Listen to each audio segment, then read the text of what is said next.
സൗഖ്യവും ശാന്തിയും സമാധാനവും പകർന്നിടും യേശുവിൻ നാമത്താൽ. Bible today, Bible today, Bible today, Bible today, Bible today, Bible today. ശാപത്തെ നീക്കിടും യേശുവിൻ രക്തത്താൽ. പാപത്തെ മായ്ക്കും പാവന സ്നേഹം നൽകിടും. ശിക്ഷയെ മാറ്റിടും നിത്യരക്ഷയെ നൽകിടും. മരണത്തെ നീക്കിടും നിത്യജീവനെ നൽകിടും. നിരാശയെ നീക്കിടും കാൽവരിയാകത്താ. യേശുവിൻ നാമത്താൽ. Pastor Noble P Thomas. ഇത് ബൈബിൾ ടുഡേ. കഴിഞ്ഞ ബൈബിൾ ടുഡേ എപ്പിസോഡുകളിൽ ഞങ്ങളെ ശ്രദ്ധിക്കുകയും വചനം കേൾക്കുകയും പ്രാർത്ഥനാ വിഷയങ്ങൾ അറിയിക്കുകയും പ്രയർ ലൈനിൽ ഞങ്ങളെ ബന്ധപ്പെടുകയും ചെയ്ത എല്ലാവരോടുമുള്ള ബന്ധത്തിൽ നിങ്ങൾക്കുള്ള വളരെ നന്ദി അറിയിക്കുന്നു. നിങ്ങളുടെ സ്നേഹിതരെ, ബന്ധുമിത്രാദികളെ, അയൽവക്കക്കാരെയൊക്കെ ഈ പ്രോഗ്രാം കാണാനും ദൈവത്താൽ അനുഗ്രഹിക്കപ്പെടുവാനും ക്ഷണിപ്പാൻ, പ്രോത്സാഹിപ്പിപ്പാൻ ഞാൻ നിങ്ങളെ വിശേഷാൽ ഉത്സാഹിപ്പിക്കുന്നു. ലോകമെമ്പാടുമുള്ള രാജ്യങ്ങളിൽ നിന്നുള്ള ദൈവമക്കൾ ഈ ബൈബിൾ ടുഡേ പ്രോഗ്രാം ശ്രദ്ധിക്കുകയും വളരെ അനുഗ്രഹിക്കപ്പെട്ട നല്ല പ്രതികരണങ്ങൾ ഞങ്ങൾക്ക് ലഭിക്കുകയും ചെയ്യുന്നു. ഈ ശുശ്രൂഷയെ ഓർത്ത് നിങ്ങൾ പ്രാർത്ഥിക്കണം. ഞങ്ങളെ ഫോണിലൂടെ കോൺടാക്റ്റ് ചെയ്യുന്ന നിങ്ങളെല്ലാവർക്കും വേണ്ടി ഞങ്ങളും പ്രാർത്ഥിക്കുന്നു. കഴിഞ്ഞ ആഴ്ചയിൽ നാം ആരംഭിക്കുകയും ഈ ആഴ്ച തുടരാമെന്ന് ഞാൻ വാക്ക് നൽകുകയും ചെയ്ത മത്തായിയുടെ സുവിശേഷം 16-ാം അധ്യായം അതിൻ്റെ 13 മുതലുള്ള വാക്യങ്ങൾ ഞാൻ ഇപ്പോൾ വായിക്കുന്നു. Gospel of Matthew chapter 16 verses from 13. യേശു ഫിലിപ്പിൻ്റെ കൈസരുടെ പ്രദേശത്തെത്തിയ ശേഷം തൻ്റെ ശിഷ്യന്മാരോട് ജനങ്ങൾ മനുഷ്യപുത്രനെ ആരെന്ന് പറയുന്നു എന്ന് ചോദിച്ചു. ചിലർ യോഹന്നാൻ സ്നാപകനെന്നും മറ്റു ചിലർ ഏലിയാവെന്നും വേറെ ചിലർ ഇരമ്യാവോ പ്രവാചകന്മാരിൽ ഒരുത്തനോ എന്നും പറയുന്നു എന്ന് അവർ പറഞ്ഞു. നിങ്ങളെ എന്നെ ആരെന്ന് പറയുന്നു എന്ന് യേശു ചോദിച്ചതിന് ശീമോൻ പത്രോസ്, നീ ജീവനുള്ള ദൈവത്തിൻ്റെ പുത്രനായ ക്രിസ്തു എന്ന് ഉത്തരം പറഞ്ഞു. യേശു അവനോട്, ബർയോന ശിമോനെ, നീ ഭാഗ്യവാൻ, ജഡരക്തങ്ങളല്ല സ്വർഗസ്ഥനായ എൻ്റെ പിതാവത്രേ നിനക്കിത് വെളിപ്പെടുത്തിയത്. നീ പത്രോസാകുന്നു. ഈ പാറമേൽ ഞാൻ എൻ്റെ സഭയെ പണിയൂ, പാതാള ഗോപുരങ്ങൾ അതിനെ ജയിക്കുകയില്ല എന്ന് ഞാൻ നിന്നോട് പറയുന്നു. സ്വർഗരാജ്യത്തിൻ്റെ താക്കോൽ ഞാൻ നിനക്ക് തരുന്നു.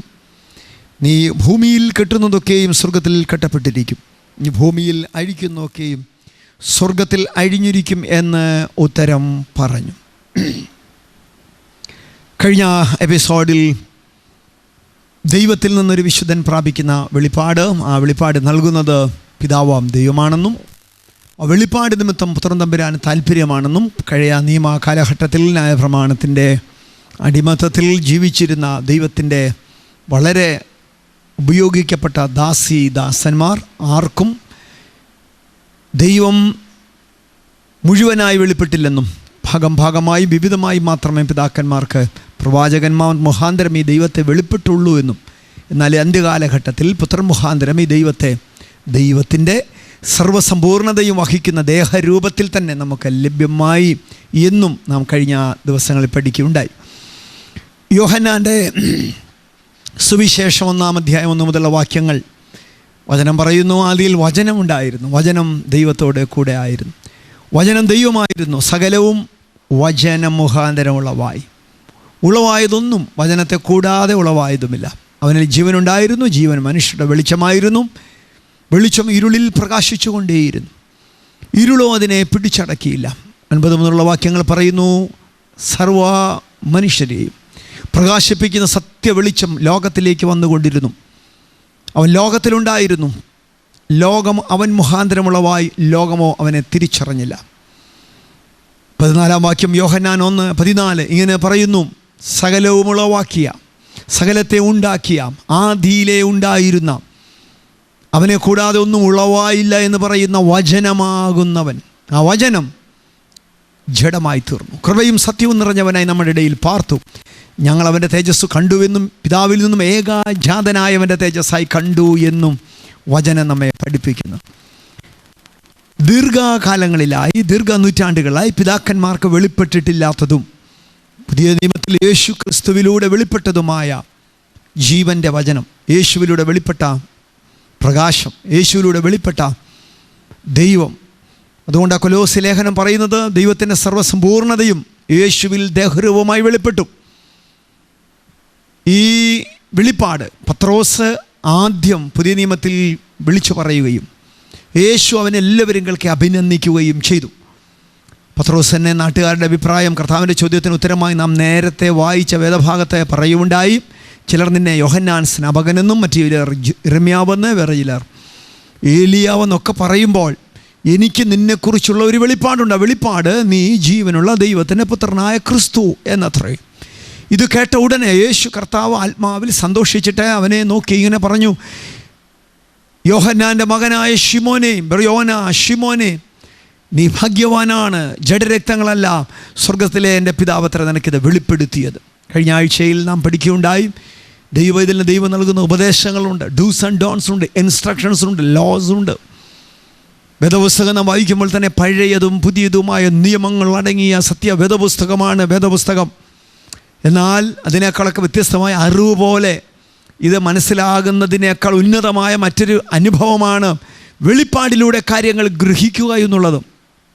യേശുവിനെ അപ്പം വർദ്ധിപ്പിക്കുന്നവനായും, മീൻ വർദ്ധിപ്പിക്കുന്നവനായും, പച്ചവെള്ളം വീഞ്ഞാക്കുന്നവനായും, കടലിൻ്റെ മീതെ നടക്കുന്നവനായും, കുഷ്ഠരോഗികളെ ശുദ്ധമാക്കുന്നവനായും, കുരുടന്മാരുടെ കണ്ണുകളെ തുറക്കുന്നവനായും, മരിച്ചവരെ ഉയർപ്പിക്കുന്നവനായും, ഭൂതങ്ങളെ പുറത്താക്കുന്നവനായും, കാറ്റിനെയും കടലിനെയും അടക്കുന്നവനായും, പുനരുദ്ധാനത്തിൻ്റെ ശക്തിയാൽ ഉയർത്തെഴുന്നേറ്റ് വന്നവനായും ഒക്കെ ഇവർ മനസ്സിലാക്കിയപ്പോൾ, ജനം മനസ്സിലാക്കിയപ്പോൾ, എന്നുള്ള നാട്ടുകാർ മനസ്സിലാക്കിയപ്പോൾ പത്രോസ് അവനുള്ള വെളിപ്പാട് പറയുകയാണ്, നീ എല്ലാവരെയും പോലെയല്ല, നീ കേവലം അത്ഭുതം മാത്രം ചെയ്യുന്നവനല്ല, നിനക്കൊരു വ്യത്യസ്തതയുണ്ട്. ആ വ്യത്യസ്തത നീ ജീവനുള്ള ദൈവത്തിൻ്റെ പുത്രനായ ക്രിസ്തു അത്രേ.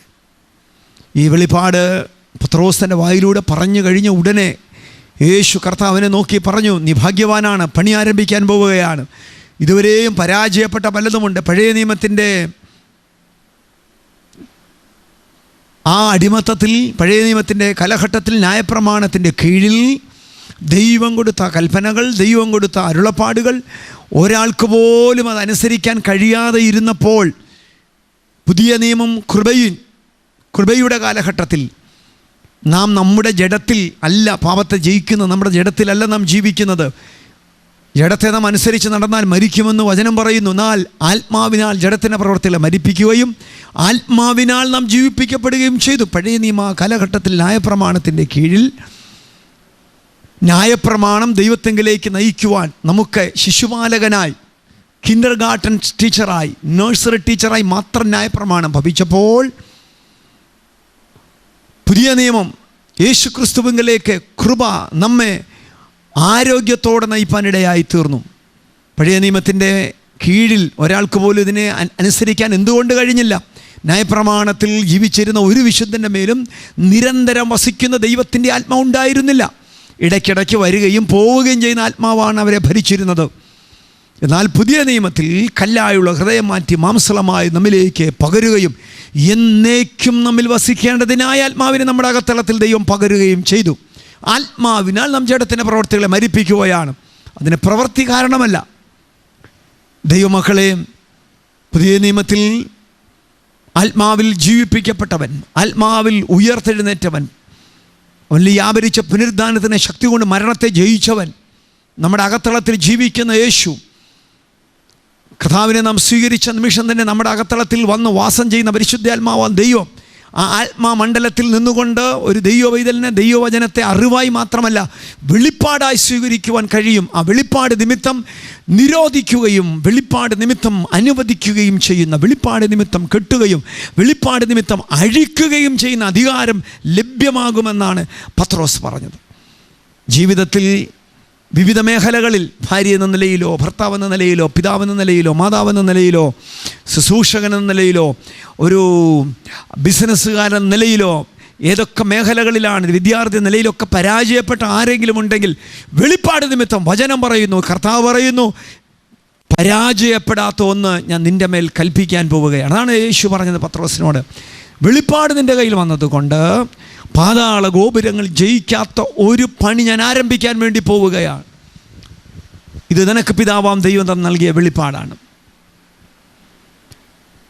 പുതിയ നിയമത്തിൻ്റെ ഏടുകളിലൂടെ നാം കടന്നു പോകുമ്പോൾ വെളിപ്പാട് ഒരാളുടെ അകത്തളത്തിൽ ചെയ്യുന്ന വ്യതിയാനങ്ങളെക്കുറിച്ച് വെളിപ്പാടിൻ്റെ മേൽ ലഭിക്കുമ്പോൾ എങ്ങനെയാണ് നിരോധിക്കാനുള്ള അനുവാദം വരുന്നത്, വെളിപ്പാട് നമ്മുടെ മേൽ വരുമ്പോൾ എങ്ങനെയാണ് അനുവദിക്കാനുള്ള അധികാരം ദൈവം നൽകുന്നത്. ഞാനൊരു ഭാഗം നിങ്ങളെ വായിച്ച് കേൾപ്പിക്കാം. അത് റോമാലേഖനം 8-ാം അധ്യായമാണ്. അതിൻ്റെ 14 മുതൽ ദൈവത്തിൻ്റെ ആത്മാവ് നടത്തുന്നവർ ഏവരും ദൈവത്തിൻ്റെ മക്കളാകുന്നു. നിങ്ങൾ പിന്നെയും ഭയപ്പെടേണ്ടതിന് ദാസ്യത്തിൻ്റെ ആത്മാവിനെ അല്ല, നാം അബ്ബാ പിതാവേ എന്ന് വിളിക്കുന്ന പുത്രത്വത്തിൻ ആത്മാവിനെ അത്രേ പ്രാപിച്ചത്. നാം ദൈവമക്കളെന്ന ആത്മാവ് താനും നമ്മുടെ ആത്മാവോട് സാക്ഷ്യം പറയുന്നു. നാം മക്കളെങ്കിലോ അവകാശികളുമാകുന്നു, ദൈവത്തിൻ്റെ അവകാശികളും ക്രിസ്തുവിന് കൂട്ടവകാശികളും തന്നെ. നാം അവനോടുകൂടെ തേജസ്കരിക്കപ്പെടേണ്ടതിന് അവനോടുകൂടെ കഷ്ടം അനുഭവിച്ചാലത്രേ. 18-ാം വാക്യം, നമ്മിൽ വെളിപ്പെടാനുള്ള തേജസ് വിചാരിച്ചാൽ ഈ കാലത്തിലെ കഷ്ടങ്ങൾ സാരമില്ല എന്ന് ഞാൻ എണ്ണുന്നു. സൃഷ്ടി ദൈവപുത്രന്മാരുടെ വെളിപ്പാടിനെ ആകാംക്ഷയോടെ കാത്തിരിക്കുന്നു. വളരെ മനോഹരമായൊരു വെളിപ്പെടുത്തലാണ് റോമാലേഖനത്തിലൂടെ പൗലോസിലേക്ക് നൽകുന്നത്. പഴയ നിയമ കാലഘട്ടത്തിൽ ജഡത്തെ അനുസരിച്ച് ജീവിക്കേണ്ടതിന് ജഡത്തിന് കടക്കാരായിരുന്ന കാലഘട്ടം, ജഡത്തെ അനുസരിച്ച് നടന്ന് മരിച്ചുകൊണ്ടിരുന്നൊരു കാലഘട്ടം, ആത്മാവിനാൽ ശരീരത്തിൻ്റെ പ്രവൃത്തികളെ മരിപ്പിക്കുമ്പോൾ ജീവിപ്പിക്കുന്ന ഒരു മേഖലയിലേക്ക് ദൈവത്തിൻ്റെ ആത്മാവ് നമ്മെ നയിക്കുകയും ദൈവത്തിൻ്റെ ആത്മാവ് നടത്തുന്ന നമ്മെ ദൈവം പുതിയ നിയമത്തിൽ ദൈവത്തിൻ്റെ മക്കളുമാക്കി തീർത്തു. യോഹന്നാൻ 1:12 പറയുന്നത്, വെളിച്ചമായ ജീവനായ യേശുവിനെ വിശ്വസിച്ച് സ്വീകരിക്കുന്ന മാത്രയിൽ അവൻ ദൈവമക്കളാകുവാൻ നമുക്ക് അധികാരം തരികയാണ്. അങ്ങനെ നാം ദൈവമക്കളായി തീരുമ്പോൾ പുരുഷൻ്റെ ഇഷ്ടത്താലല്ല, രക്തത്തിൽ നിന്നുമല്ല, ജഡത്തിൻ്റെ ഇഷ്ടത്താലുമല്ല, ദൈവത്തിൽ നിന്നത്രേ നാം ജനിച്ചിരിക്കുന്നു എന്നുള്ളതിനാൽ,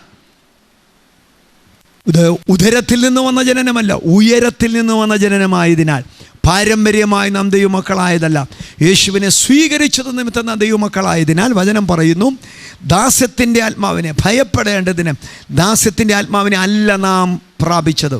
പിന്നെന്താണ്?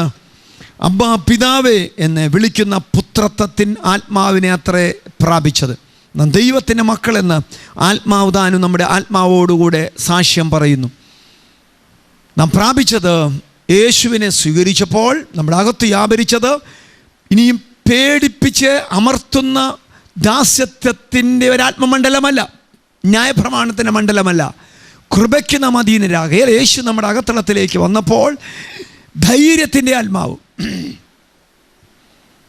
പരിശുദ്ധ ആത്മാവ് നമ്മുടെ അകത്തളത്തിൽ വ്യാപരിച്ചതുകൊണ്ട് നാം മക്കളാകയാൽ വചനം പറയുന്നു അവകാശികളുമാണ്. നാം എങ്ങനെ മക്കളായി തീർന്നു? യേശുവിനെ സ്വീകരിച്ച നിമിത്തം മക്കളായി തീർന്നു. നാം ദൈവത്തിന് അവകാശികളും ക്രിസ്തുവിന് കൂട്ടവകാശികളും തന്നെ. 18-ാം വാക്യം പറയും, നമ്മിൽ വെളിപ്പെടാനുള്ള തേജസ് വിചാരിച്ചാൽ ഈ കാലത്തിലെ കഷ്ടങ്ങൾ സാരമില്ല എന്ന് ഞാൻ എണ്ണുന്നു. സൃഷ്ടി ദൈവപുത്രന്മാർ വെളിപ്പാടിനെ ആകാംക്ഷയോടെ കാത്തിരിക്കുന്നു. നിങ്ങൾ എന്നെ ശ്രദ്ധിച്ചാൽ കേൾക്കുന്നതെങ്കിൽ വചനം പറയുന്നു, യേശുവിനെ സ്വീകരിച്ച, ദൈവത്തോടുകൂടി അവകാശം ലഭിച്ച, ക്രിസ്തുവിനോടുകൂടെ കൂട്ടവകാശം ലഭിച്ച പിതാവാം ദൈവം, നമുക്ക് ഏവർക്കും ദൈവം പിതാവാണ്. എബ്രായ ലേഖനം 10 അതുകൊണ്ടാണ് പറയുന്നത്, സകലത്തിലും ലാക്കും സകലത്തിലും കാരണഭൂതനുമായവൻ അനേകം പുത്രന്മാരെ തേജസ്സിലേക്ക് നടത്തുമ്പോൾ നമ്മുടെ രക്ഷാനായകനായ കർത്താവിനെ കഷ്ടാനുഭവങ്ങളാൽ തികഞ്ഞവനാക്കുന്നത് യുക്തമായിരുന്നു. 11-ാം വാക്യം പറയുന്നു, വിശുദ്ധീകരിക്കപ്പെടുന്നവർക്കും വിശുദ്ധീകരിക്കുന്നവനും ഒരുവനത്ര പിതാവ്. അതുകൊണ്ട് വിശുദ്ധീകരിച്ച യേശു കർത്താവ് നമ്മെ, വിശുദ്ധീകരിക്കപ്പെട്ട നമ്മളെ സഹോദരന്മാരെന്ന് വിളിക്കാൻ ലജ്ജിച്ചില്ല. ദൈവമക്കളെ, എൻ്റെ ജീവിതത്തിൽ എന്നെ സന്തോഷിപ്പിക്കുകയും ദീർഘ മണിക്കൂറുകൾ എന്നെ ആനന്ദത്തിലാക്കുകയും ചെയ്ത ദൈവവചന വെളിപ്പാടാണത്. എനിക്ക് ആരുമില്ല, എൻ്റെ അപ്പനില്ല, അമ്മയില്ല, എന്നെ സഹായിക്കാൻ ജീവിതത്തിൽ ആരുമില്ല, ഞാൻ ഒറ്റയാണ്, ഏകനാണ് എന്നൊക്കെ പറയുന്ന ദൈവമക്കളോടുള്ള ബന്ധത്തിൽ യേശുവിനെ നാം സ്വീകരിച്ചപ്പോൾ നമ്മുടെ പിതൃത്വം തന്നെ മാറി. യഥാർത്ഥത്തിൽ വീണ്ടും ജനനം പ്രാപിച്ച ഒരു ദൈവവൈതലിന് 3 അപ്പന്മാരുണ്ട്. ഒന്ന് ഈ ലോകത്തിൽ അവനെ ജനിപ്പിച്ച ബയോളജിക്കൽ ഫാദർ, 2 നമ്മുടെ സ്പിരിച്വൽ ഫാദർ, 3 ഹെവൻലി ഫാദർ. നമ്മുടെ ആത്മീയ പിതാവിനും ഈ ലോകത്തിൽ നമ്മുടെ ഭൗമിക മണ്ഡലത്തിൽ നമ്മെ ജനിപ്പിച്ച പിതാവിനും മരണമുണ്ട്. ആത്മീയ പിതാവിന് ഒരിക്കലും മരണമില്ല. ആ പിതാവിനെ നമുക്കങ്ങനെ സ്വന്തമാക്കാൻ കഴിഞ്ഞു. എല്ലാവരുടെയും മുമ്പിൽ ഈ വലിയ ദൈവം മാത്രമായിരിക്കുമ്പോൾ, നാം സമ്മതിച്ചാലുമില്ലെങ്കിലും സൂര്യനെ ഉണ്ടാക്കിയത്, ചന്ദ്രനെ സൃഷ്ടിച്ചത്, ഈ ഭൂമിക്ക് മുഴുവൻ, ഇന്ത്യക്ക്, ലോകത്തിലുള്ള സകലതിനും ഈ ദൈവമാണ്. എന്നാൽ ഞാൻ യേശുവിനെ സ്വീകരിച്ചപ്പോൾ ഈ വലിയ ദൈവം എനിക്ക് അപ്പനായി തീർന്നു. ഈ വലിയ ദൈവം എനിക്ക് അപ്പനായി തീർന്നപ്പോൾ എന്നെ വിശുദ്ധീകരിച്ച യേശു എനിക്ക് ജ്യേഷ്ഠ സഹോദരനായി തീർന്നു എന്ന് പറഞ്ഞാൽ, നാം ഈ ലോകത്തിൽ അനാഥരല്ല, നാം ഈ ലോകത്തിൽ അപ്പനില്ലാത്തവരല്ല, നാം ഈ ലോകത്തിൽ പ്രിയപ്പെട്ടവരില്ലാത്തവരല്ല. നിനക്ക് ആരുമില്ലെങ്കിലും യേശുവിനെ സ്വീകരിച്ചപ്പോൾ തന്നെ നിനക്ക് ഒരു ഹെവൻലി ഫാദറുണ്ട്. അപ്പന് മരണമില്ല. അപ്പനെ നിനക്ക് ലഭിച്ചപ്പോൾ നിനക്ക് ഒരു ജ്യേഷ്ഠ സഹോദരനുണ്ട്. ആ സഹോദരനാണ് നിന്നെ സഹോദരനെന്ന് വിളിക്കാൻ ലജ്ജിക്കാത്ത യേശു.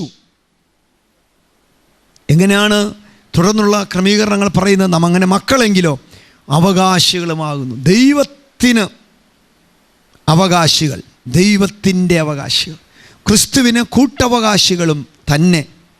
18-ാം വാക്യം പറയുന്നു, നമ്മിൽ വെളിപ്പെടാനുള്ള തേജസ് വിചാരിച്ചാൽ ഈ കാലത്തിലെ കഷ്ടങ്ങൾ സാരമില്ല എന്ന് ഞാൻ എണ്ണുന്നു. സൃഷ്ടി ദൈവോത്തരന്മാർ വെളിപ്പാടിനെ ആകാംക്ഷയോടെ കാത്തിരിക്കുന്നു എന്ന് പറഞ്ഞാൽ, നമ്മിൽ വെളിപ്പെടാനുള്ള തേജസ് വിചാരിച്ചാൽ ഈ കാലഘട്ടത്തിലെ കഷ്ടങ്ങൾ സാരമില്ല. ഒരു പ്രശ്നം ഇവിടെയുണ്ട്. നമ്മുടെ മുമ്പിൽ സൃഷ്ടിതാവുണ്ട്, സൃഷ്ടിയുണ്ട്. അതുകൊണ്ടാണ് പൗലോസ് പറഞ്ഞത്, ജീവനോ മരണമോ ദൂതന്മാരോ വാഴ്ചകളോ അധികാരങ്ങളോ ഇപ്പോഴുള്ളതോ വരുവാനുള്ളതോ, ഉയരമോ ആഴമോ ദൂതന്മാരോ വാഴ്ചകളോ അധികാരങ്ങളോ ഏതൊക്കെ എൻ്റെ നേരെ വന്നാലും ദൈവം ക്രിസ്തുവേശുവിൽ എനിക്ക് തന്ന ദൈവസ്നേഹമുണ്ട്. അതിൽ നിന്ന് എന്നെ മാറ്റിക്കളയാൻ ഒരു ശക്തിക്കും കഴിയില്ല എന്ന് പറഞ്ഞാൽ, പൗലോസിൻ്റെ മുമ്പിൽ വന്ന എല്ലാറ്റിനെയും പൗലോസ് ഒന്ന് സ്ക്രീൻ ചെയ്യുകയാണ്, അരിച്ച് 2 ഭാഗമാക്കി മാറ്റുകയാണ്. സൃഷ്ടിയാണോ സൃഷ്ടാവാണോ? സൃഷ്ടിയാണെങ്കിൽ താൻ കുമ്പിടും, താൻ നമസ്കരിക്കും, താണു വീഴും. സൃഷ്ടികളാണെങ്കിൽ ഒരിക്കലും താൻ അംഗീകരിക്കത്തേയില്ല, അതിനെ ഭയപ്പെടത്തേയില്ല. നമ്മെ പലപ്പോഴും ഭയപ്പെടുത്തുന്നത് സൃഷ്ടാവല്ല, സൃഷ്ടികളാണ്. നമ്മെ പേടിപ്പിക്കുന്നത് പലപ്പോഴും ഇവിടെയുള്ള രോഗങ്ങളാണ്, ഇവിടെയുള്ള ഞെരുക്കങ്ങളാണ്, ഇവിടെയുള്ള പൈശാചിക പോരുകളാണ്. ലൂസിഫർ അടക്കം എല്ലാം ഈ വലിയ ദൈവത്തിൻ്റെ സൃഷ്ടികളാണ്. അവൻ നമ്മുടെ നേരെ തൊടുത്തുവിടുന്ന പല ആയുധങ്ങളും തന്ത്രങ്ങളും അശുദ്ധ ആത്മാക്കളും ദുരാത്മാക്കളുമുണ്ട്. അവയെല്ലാം സൃഷ്ടികളാണ്. പൗലോസ് പറയുന്നത്, സൃഷ്ടികൾ ഏതെൻ്റെ മുമ്പിൽ വന്നാലും എനിക്ക് ജയിക്കാൻ കഴിയും. എന്നിൽ വെളിപ്പാടാനുള്ള തേജസ് എന്ന് വിചാരിച്ചാൽ മതി. എൻ്റെ ആത്മീയ കണ്ണൊന്ന് തുറന്നാൽ മതി, എനിക്കൊരു വെളിപ്പാട് കിട്ടിയാൽ മതി. വെളിപ്പാട് എൻ്റെ അകത്തളത്തിൽ വന്നാൽ അധികാരം എൻ്റെ മേൽ വരും. എന്തധികാരം വരും? നിയമിക്കുന്ന അധികാരം വരും, ഉപരോധിക്കുന്ന അധികാരം വരും, അനുവദിക്കുന്ന അധികാരം വരും.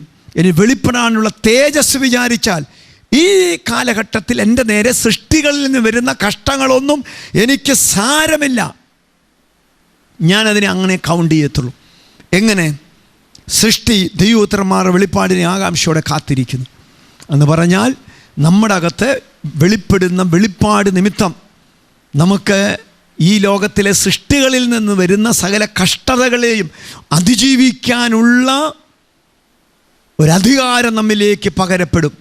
ഒരു ഉദാഹരണം ഞാൻ പറയാം. പഴയ നിയമ കാലഘട്ടത്തിൽ പുറപ്പാട് 14-15 അധ്യായങ്ങളിൽ മിസ്രൈം അടിമത്തത്തിൽ നിന്ന് വിടുവിക്കപ്പെട്ട ഇസ്രായേൽ ജനം മോശയുടെ നേതൃത്വത്തിൽ ചെങ്കടലിലെ തീരത്തെത്തി.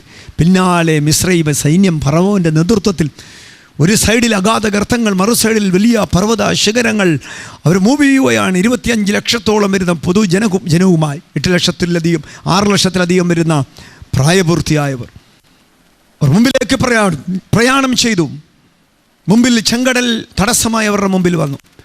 ഇരുഭാഗങ്ങളിലേക്ക് നീങ്ങാൻ കഴിയില്ല. പിമ്പിൽ ഫറവോൻ ഇവരെ അടുത്തുകൊണ്ടിരിക്കുകയാണ്. മുമ്പിലേക്കും പോകാൻ കഴിയില്ല, പിമ്പിലേക്കും പോകാൻ കഴിയില്ല, വശങ്ങളിലേക്കും പോകാൻ കഴിയില്ല. ജനം മുഴുവൻ കരയുകയാണ്, നിലവിളിക്കുകയാണ്. നമ്മുടെ ഭാഷയിൽ പറഞ്ഞാൽ കൂട്ടോപവാസം പ്രഖ്യാപിച്ചിരിക്കുകയാണ്. 40, 21, 7, 5, 3, 1 അവരുടെ പ്രാപ്തിക്കനുസരിച്ച് ഉപവാസം പ്രഖ്യാപിച്ചവർ കരയുകയായിരിക്കാം. ദൈവസന്നിധിയിൽ മോശ ഇരുന്നു, ദൈവത്തോട് സംസാരിക്കാൻ ആരംഭിച്ചു. ദൈവനോട് ഇടപെടുന്നുണ്ട്, അവന് ചില ആലോചനകൾ കൊടുക്കുന്നുണ്ട്. ഞാൻ ചിന്തിക്കുന്നത് ഇങ്ങനെയാണ്, ഇവരെല്ലാം നിന്ന് കരയുമ്പോൾ ദൈവത്തിൻ്റെ സൃഷ്ടിയായ ചെങ്കടൽ വിചാരിക്കുന്നുണ്ടാവാം, ഈ വിഡ്ഢികൾ എന്തിനാ കിടന്ന് കരയുന്നത്? 25 ലക്ഷം കൂടെ കൂട്ടുപവാസം ഇരുന്നാലും കൂട്ടപ്രാർത്ഥന നടത്തിയാലും ഒരു രാത്രി മുഴുവൻ കിടന്ന് ആർത്ത് നിലവിളിച്ച് കരഞ്ഞാലും എനിക്ക് മൂവ് ചെയ്യാനൊന്നും പറ്റത്തില്ല. എന്നാൽ ഇവരുടെ അകത്ത് എന്നെ പിളരുന്ന അധികാരമുണ്ടെന്നും ഒരുത്തൻ്റെ അകത്ത് ആ വെളിപ്പാടൊന്ന് കിട്ടി അവൻ്റെ കയ്യിലുള്ള അധികാരമൊന്ന് ഉപയോഗിച്ചായിരുന്നെങ്കിൽ ഞാൻ അങ്ങ് പിളർന്നേക്കാമായിരുന്നു. ഈ ചിന്തയാണ് ചെങ്കടലിനുള്ളത്. എന്നാൽ ഇവരാർക്കും ഈ വെളിപ്പാട് കിട്ടുന്നില്ല. പ്രശ്നങ്ങളുടെ നടുവിൽ ദൈവം തന്നെ ചില സന്ദർഭങ്ങളിൽ കൊണ്ടുപോകുന്നത് ദൈവവൈതലെ തകരാനല്ല, തളരാനല്ല, ഒരു വെളിപ്പാട് നിൻ്റെ അകത്ത് പകരാൻ വേണ്ടിയാണ്. വെളിപ്പാട് നിമിത്തം നിൻ്റെ മുമ്പിൽ നിന്നെ കൂട്ടമായി മുക്കാൻ വരുന്ന രോഗത്തിൻ്റെ ചെങ്കടൽ, ആഭിചാരത്തിൻ്റെ ചെങ്കടൽ, പ്രതികൂലത്തിൻ്റെ ചെങ്കടൽ, കണ്ണുനീരിൻ്റെ ചെങ്കടൽ, ആ വലിയ സാമ്പത്തിക ഞെരുക്കത്തിൻ്റെ ചെങ്കടൽ പിളരാനുള്ള ഒരു വെളിപ്പാടിലൂടെയുള്ള അധികാരം നിൻ്റെ അകത്തുണ്ട്. അത് വെളിപ്പെടുത്താൻ ദൈവം നിൻ്റെ മുമ്പിൽ താൽക്കാലികമായി ചില പ്രശ്നങ്ങളെ കൊണ്ടുവരും. ചെങ്കടൽ വിചാരിക്കുകയാണ്, എന്തിനാണ് കിടന്ന് കരയുന്നത്?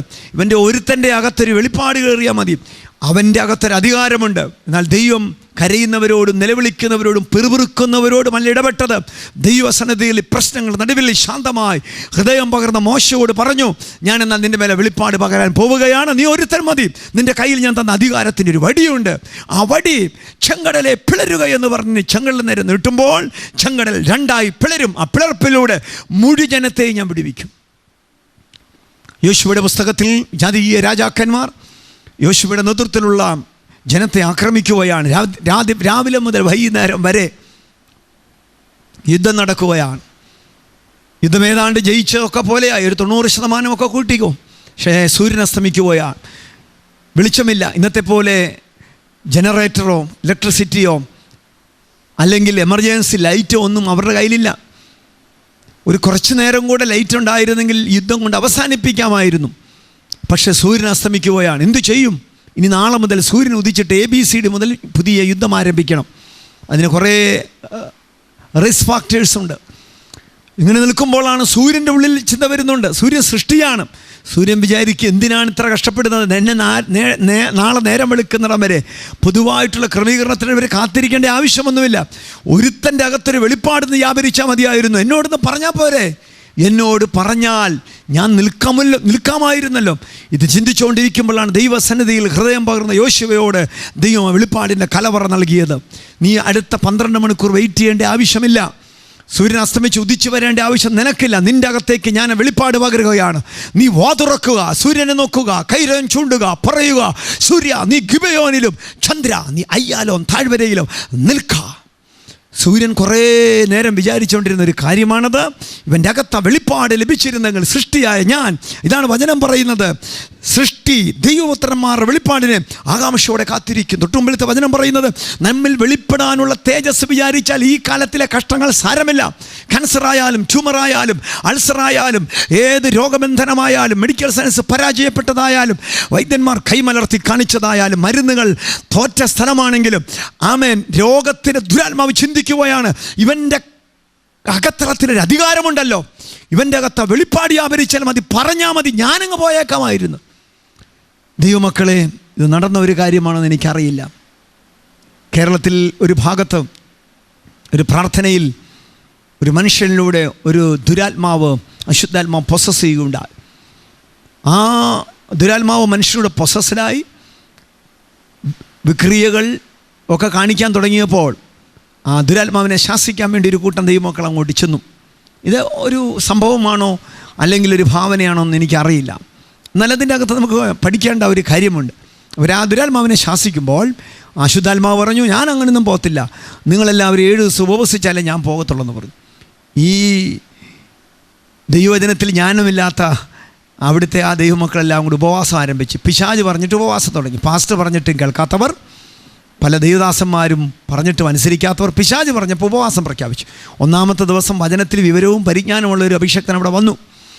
ഈ പിശാച് അവൻ്റെ അഭ്യാസങ്ങളൊക്കെ കാണിക്കാനും ശബ്ദമുണ്ടാക്കാനും ആളുകളുടെ ശ്രദ്ധയൊക്കെ മാറ്റാനും ശ്രമിച്ചപ്പോൾ ഈ ദൈവദാസൻ ചെന്ന് യേശുവിൻ്റെ നാമത്തിൽ ദുഷ്ടപിശാച് വിട്ടുപോ എന്ന അധികാരത്തോടെ കൽപ്പിച്ചു.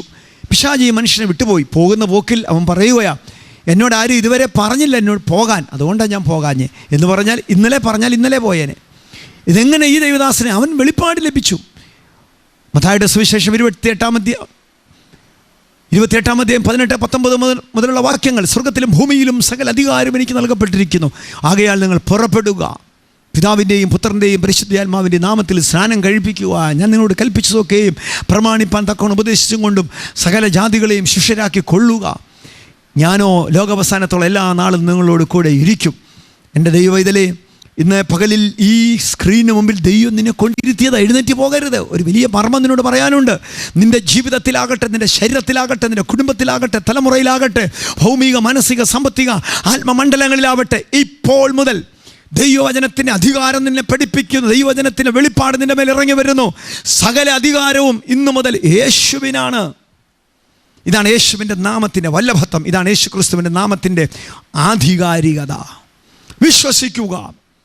പത്രോസിനോട് യേശു കർത്താവ് പറഞ്ഞത്, പിതാവ് നിനക്ക് തന്ന വെളിപ്പാട് നിമിത്തം, വെളിപ്പാട് നീ വാതുറന്ന് ഏറ്റു പറഞ്ഞ നിമിത്തം പിളരുവാനുള്ള അധികാരം, വറ്റിക്കാനുള്ള അധികാരം, തുറക്കാനുള്ള അധികാരം, നിരോധിക്കാനുള്ള അധികാരം, അനുവദിക്കാനുള്ള അധികാരം ഞാൻ നിന്റെ മേൽ പകരുകയാണ്. നീ എളിയവനെന്ന് നീ പറയരുത്. പഴയ നിയമ കാലഘട്ടത്തിൽ അങ്ങനെയൊക്കെ ഉണ്ടായിരുന്നു. ദാസ്യത്തിൻ്റെ ആത്മാവ്, പേടിപ്പിക്കുന്ന ആത്മാവ്. അയ്യോ, ഞാൻ വലിയ വിശുദ്ധനല്ല, ഞാൻ വലിയ പ്രാർത്ഥിക്കുന്നവനല്ല, എനിക്കത്ര അധികാരം പോരാ, അഭിഷേകം പോരാ, എനിക്കത്ര പ്രാർത്ഥനയും ഉപവാസവും പോരാ എന്ന് ചിന്തിപ്പിക്കുന്ന ഭയത്തിൻ്റെ ആത്മാവ്. എന്നാൽ ഇന്ന് ഈ സ്ക്രീനിന് മുമ്പിൽ ദൈവം നിങ്ങളെ കൊണ്ടെത്തിച്ചിരിക്കുന്നത് ദൈവവചനത്തിൻ്റെ ഒരധികാരം നിൻ്റെ മേൽ വെളിപ്പെടേണ്ടതിനായിട്ട്. വേദപുസ്തകത്തെ നീ അറിവോ സംഭരിക്കുന്ന ഒരു വലിയ യൂണിവേഴ്സിറ്റി പോലെ കണക്കാക്കരുത്. ഇതിനെ വെളിപ്പാടുകളായി കണക്കാക്കാനും സ്വീകരിക്കാനും നീ തയ്യാറായാൽ നിൻ്റെ നാവിൻ്റെ മേൽ, വാക്കുകളുടെ മേൽ അധികാരം സ്വർഗത്തിലെ ദൈവം കൽപ്പിച്ചിരിക്കും. പ്രതിസന്ധിയുടെ നടുവിലാണ് ദൈവം തൻ്റെ വചനത്തിൻ്റെ വെളിപ്പാടുകൾ തുറക്കുന്നത്.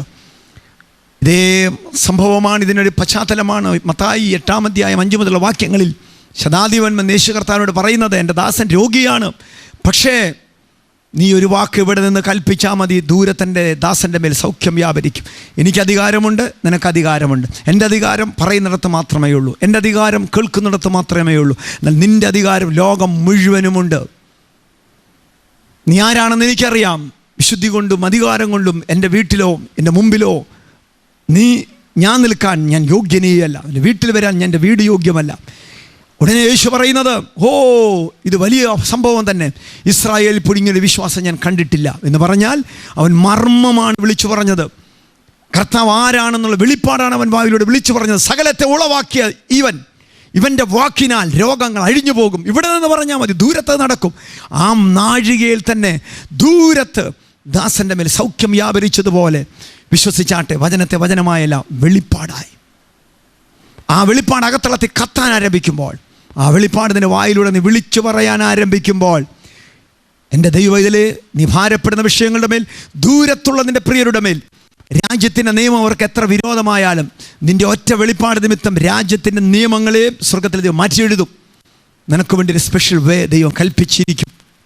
നിനക്ക് വേണ്ടി ഒരു ചെങ്കടൽ പിളരും, നിനക്ക് വേണ്ടി ജോർദാൻ പറ്റും, നിനക്ക് വേണ്ടി ഒരു കിരീത്ത് തുറക്കും, നിനക്ക് വേണ്ടി ഒരു കാക്ക വരും, നിനക്ക് വേണ്ടി ഒരു വിധവയോട് ദൈവം കൽപ്പിക്കും, നിനക്ക് വേണ്ടി ഒരു ഉറവ തുറക്കും, നിനക്ക് വേണ്ടി മാത്രം. എന്തുകൊണ്ട്? വെളിപ്പാട് നിമിത്തം. പ്രാർത്ഥിക്കാം. സ്വർഗീയ പിതാവേ, ഈ ജനം വിശ്വസിക്കുന്നു, ഇന്ന് വരെ വചനം അറിഞ്ഞതുപോലെ ഒരു അറിവിൻ്റെ മണ്ഡലത്തിലല്ല, യേശുവേയും പ്രതിസന്ധികളുടെ നടുവിൽ ചെങ്കടലിന് മുമ്പിൽ വരുമ്പോൾ, ജോർദാൻ മുമ്പിൽ വരുമ്പോൾ, ഞങ്ങൾക്കുള്ള വെളിപ്പാടുകളുടെ പരിധിയും അതിൻ്റെ അധികാരവും വർദ്ധിപ്പിക്കുന്ന ദൈവമേ, ജോർദാന്റെ മുമ്പിൽ പുരോഹിതന്മാരുടെ കാല് ചവിട്ടിയാൽ മതി, പിളരുമെന്ന് കൽപ്പിച്ച സ്വർഗത്തിലെ ദൈവം ഈ പകലിൽ ഈ സ്ക്രീനിന് മുമ്പിൽ, പ്രതിസന്ധിയുടെ മുമ്പിൽ ജനം ആയിരിക്കുന്നു. ഈ വിശുദ്ധന്മാരായിരിക്കും, ആദ്യമായിട്ട് എന്നെ കേൾക്കുന്നവരായിരിക്കുന്നു. യേശുവേ, നീ വലിയ ദൈവമാണ്. വേദപുസ്തകത്തെ അറിവുപോലെ സ്വീകരിക്കാനല്ല, വെളിപ്പാടായി സ്വീകരിപ്പാൻ, വെളിപ്പാട് നിമിത്തം നിയമിക്കുന്ന, നിരോധിക്കുന്ന, അനുവദിക്കുന്ന അധികാരം വ്യാപരിക്കേണ്ടതിനായി യേശുവിൻ്റെ നാമത്തിൽ ഞാൻ പ്രാർത്ഥിക്കുന്നു. സംഭവിക്കട്ടെ. യേശുവിനെ പ്രവാചകനും അത്ഭുതങ്ങൾ ചെയ്യുന്നവനും മാത്രമായിട്ടില്ല, ജീവനുള്ള ദൈവത്തിൻ്റെ പുത്രനായ ക്രിസ്തുവായി, അഭിഷിക്തനായ ക്രിസ്തുവായി അകത്തളത്തിൽ വെളിപ്പെടേണ്ടതിനായി ഞാൻ ജനത്തിനു വേണ്ടി പ്രാർത്ഥിക്കുന്നു. രോഗികൾ ഈ വെളിപ്പാട് നിമിത്തം സൗഖ്യമാകട്ടെ, പ്രതികൂലങ്ങൾ മാറിപ്പോകട്ടെ, ദൂരത്തും ക്ഷാരത്തും വലിയ വിടുതലുകൾ നടക്കട്ടെ. വേദനകൾ, വിമിഷ്ടങ്ങൾ, ഞെരുക്കങ്ങൾ യേശുവിൻ്റെ നാമത്തിൽ മാറിപ്പോവുക. സംഭവിക്കട്ടെ. ദൂരസ്ഥലങ്ങളിൽ സംഭവിക്കട്ടെ. ഈ പ്രിയരായർക്ക് വേണ്ടി സംഭവിക്കട്ടെ. അവർ ഭാരപ്പെടുന്ന വ്യക്തിത്വങ്ങളുടെ മേൽ, ഈ ജീവിതങ്ങളുടെ മേൽ ദൂരത്ത് ഇപ്പോൾ വിടുവിക്കുന്ന വചനം അയക്കണമേ. ആമേൻ, ആമേൻ. പ്രിയരെ, സ്വർഗത്തിലെ ദൈവം എനിക്ക് തന്ന ദൈവജനത്തിൻ്റെ വെളിപ്പാടാണ് ഞാൻ നിങ്ങളോട് പങ്കുവെച്ചത്. ഇതിലൂടെ ദൈവം നിങ്ങളെ സ്പർശിച്ചുവെങ്കിൽ, നല്ല അനുഭവങ്ങൾ നൽകുന്നുണ്ടെങ്കിൽ, സ്ക്രീനിൽ കാണുന്ന പ്രയർ ലൈനിൽ നിങ്ങൾക്ക് കോൺടാക്റ്റ് ചെയ്യുവാൻ കഴിയും. ഞങ്ങൾ നിങ്ങൾക്ക് വേണ്ടി പ്രാർത്ഥിക്കാം. ബൈബിൾ ടുഡേ എന്ന ഈ TV മിനിസ്ട്രിക്കായി നിങ്ങളും പ്രാർത്ഥിക്കണം എന്ന വിശേഷം ഞാൻ ഓർമ്മിപ്പിക്കുന്നു. അടുത്ത ആഴ്ചയിൽ ഇതേ സമയം ബൈബിൾ ടുഡേയിൽ നാം കണ്ടെത്തുന്നിടം വരെയും നമ്മുടെ നല്ല ദൈവം, വെളിപ്പാടുകളുടെ കലവറയായവൻ, ഉളവാക്കുന്നവൻ, സൃഷ്ടിതാവാം ദൈവം പൂർണ്ണ സമാധാനത്തിലും ആനന്ദത്തിലും നിങ്ങളെ കാക്കട്ടെ എന്ന് ഞാൻ പ്രാർത്ഥിക്കുന്നു. ദൈവം എല്ലാവരെയും അനുഗ്രഹിക്കട്ടെ. I love you and Jesus loves you and God bless you all.